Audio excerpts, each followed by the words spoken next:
Dito ka na eh. Ano nangyari sa'yo? Sino? May kasama kayo? Mayroon. Oh, kasama niyo. Para Gabi! Bi! na-stroke si nanay. May stroke kayo? Ang stroke ko nung 80 pa, 1980. 1980 pa. Opo. Tapos yung ano ko ngayon, ito. Alam niyo bakit makikita Upo po kasi kayo. may sinyalis yung ano kahit matagal na. Pero yun nga oh. Tingnan natin. Pasok po kayo para makita niyo yung anong gagawin natin kay nanay niyo. Ito. Si nanay, ano masakit kay nanay? Itong kabila na. Pero yung kanan niyo na-stroke na yan siya. Okay, 1980 pa. Tanda na. Matanda pa sa akin yung stroke niyo. 80 ano ko, 5. 44 years. Ngayon, ito naman yung pinoblema nyo. Sa haba ng panahon, ito na. Hindi, ano lang ito nung November 13. Ano bang ginawa nyo? Natumba kayo? Wala. Kasi napunta kami ng doktor. Ay nga gusto ko yung magpa-x-ray. X-ray. Hindi ako in-x-ray. Hindi kayo i-x-ray. Ang kailangan yun, may request muna kayo. Ano yung magiging request nyo? Siyempre, papacheck up kayo, sabihin nyo masakit. Ngayon, Ayun ang sabi ko lang namin. Tinanong siya about sa kung na-aksidente ba siya, na dulas. Eh wala naman ganun. So, sabi yun. ayaw. Since na naman daw yung incident na ganun, hindi na daw niya magpuproceed sa x-ray. Yan lang, sita na lang ako. Hmm. Yan ang sita. Ngayon, niresitahan kayo. Opo. Yung mga ininom yung gamot, okay na. Okay na. Kayo, okay kayo. Hindi. Yung gamot, okay, pero kayo. At tatanungin ko, kayo, hindi naman yung gamot ang nakakaramdam ng pain. Kayo ang may pain. Okay, ngayon, ganito kasi yan. Ano mo nga, pare, tuturuan din sila. Saan ang pinakamasakit na rin? Okay na. Ito lang dito. Sa pinakapuwet. Sige, higa ka. Ay, huwag muna. Ganito lang muna. Sayati ka. Okay, relax lang.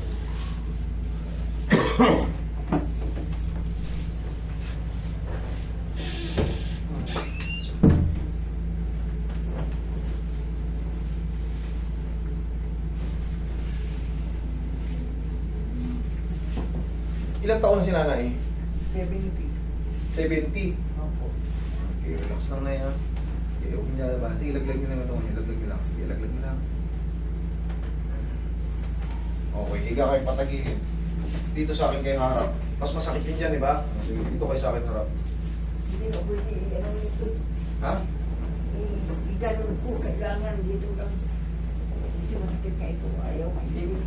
Hindi pwedeng ipitin. Ayan, naiipit na. Naipit lang. Oh, pag ganun. Ayan. Hindi, mamaya, maobserbahan niyo yan kung ano yung changes. Mamaya, hihina na yan. May pain pa, pero, siyempre, Ano po, opo. habang tumatagal kasi yan, gagaling din. Okay? Relax lang. Relax lang.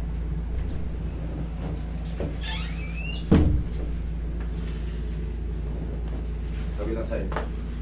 Alam nyo na yung diskarte. Ganun ang diskarte. Alam nyo nagturo sa akin noon? Doon din galing. Sina rin. Okay, relax lang.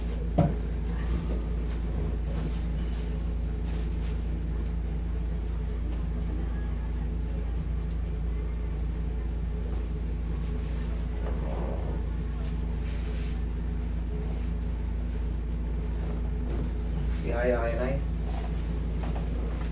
Sa susunod, Nay, pag magpapahilot kayo, huwag yung ganito ha, kailangan yung stretchable. Kasi hindi, tingnan ko kung kakayanin ha. Ayan, pwede pa. Yung iba kasi medyo mahigpit, hindi, mahirapan tayo mag-abot-abot ng ano eh. Okay lang kayo, Nay?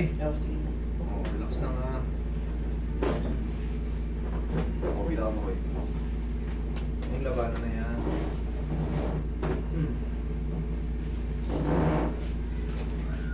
Hero. Pag nakaganyan kayo, masakit? Hindi. Okay, good. Pag inanito ko, okay na siya. Okay. Dininan ko. Yan. Wala? Very good. Okay, lambutan nyo lang ha. Relax na. Sige, tapa kayo na eh. Tapa. Tandaan lang. 70 years old na si nanay eh.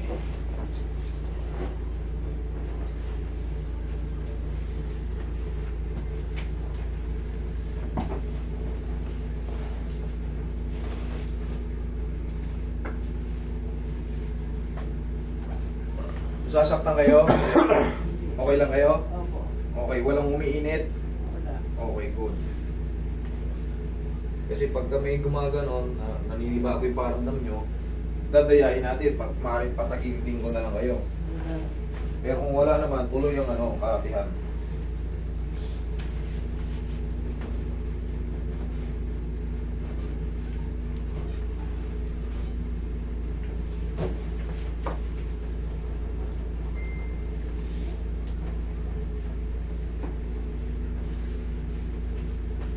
Okay, paala rito.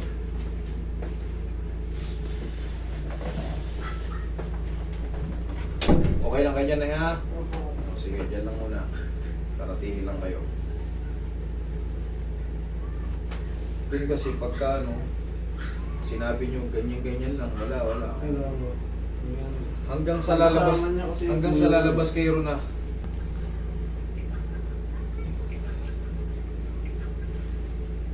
Hello? Yes, po, good afternoon. Dito po.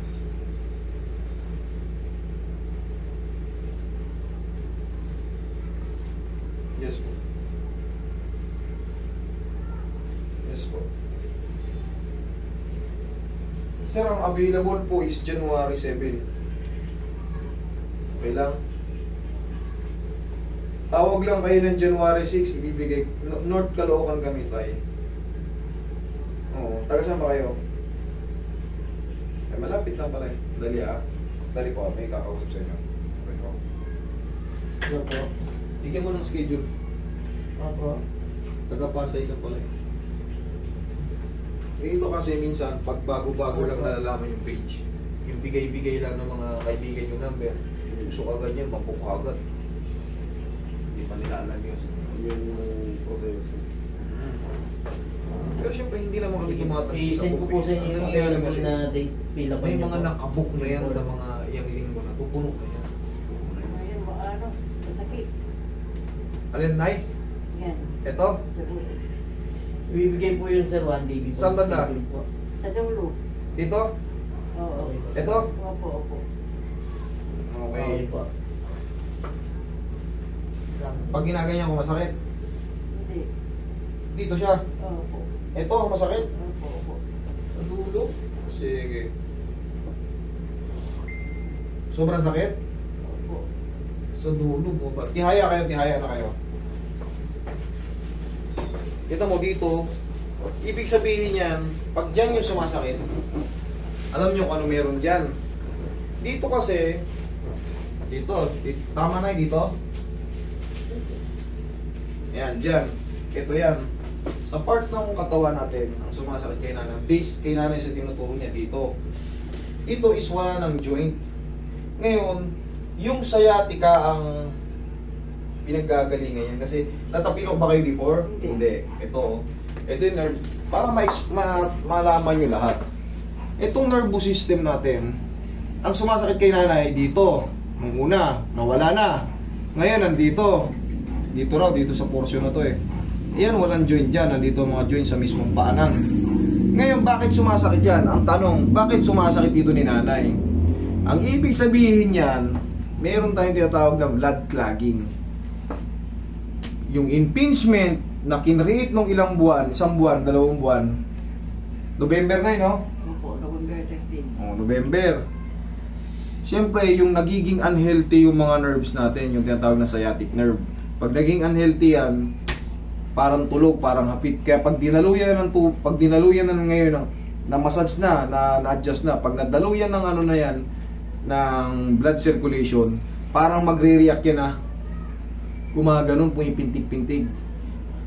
Ngayon, in a few days, magbabago na yan, basta nag-circulate na ng maayos. Kasi nawala na yung main problem dito sa Hindi. Masakit pa rin dito ngayon. masakit pa rin. Okay, sige, dito. Okay. Kailangan sabihin nyo, kasi kala ko wala na eh.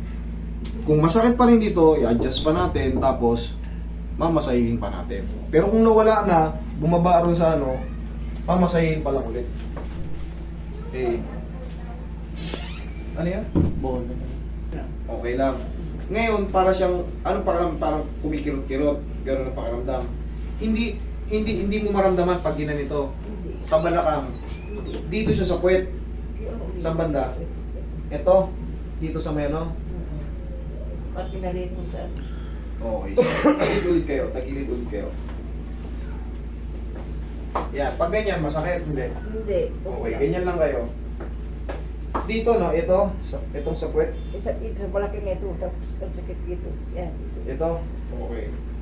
Sige.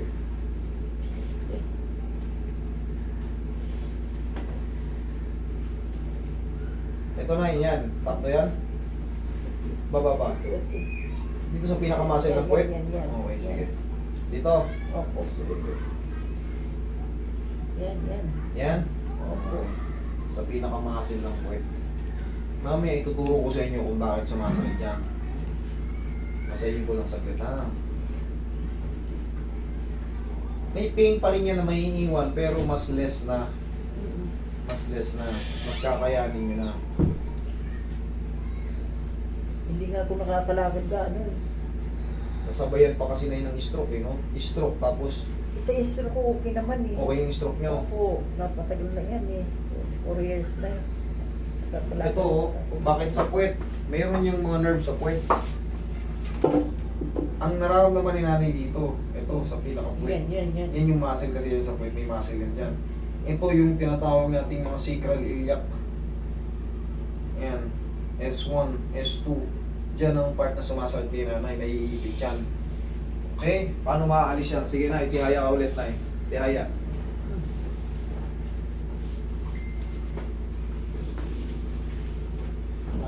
Sige. Relax lang na yan. Sige. Diyan na. Iinatin lang natin yan. Okay lang kayo? Opo. Kaya? Kaya? Kaya. Okay, good.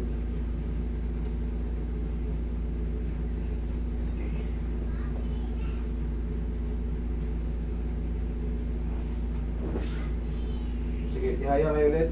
Tihaya. Ayusin nyo. Tihaya, hindi tama yung tihaya. Okay. Obserbahan nyo. Lalong sumasakit, humina, or anong pakaramdam? Kaya naman. Kaya. Okay, good. Kaso dito sa ano. Dito sa paa. Sige.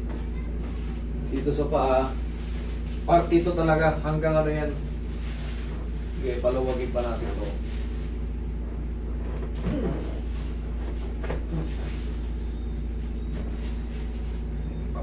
Padaluin pa natin.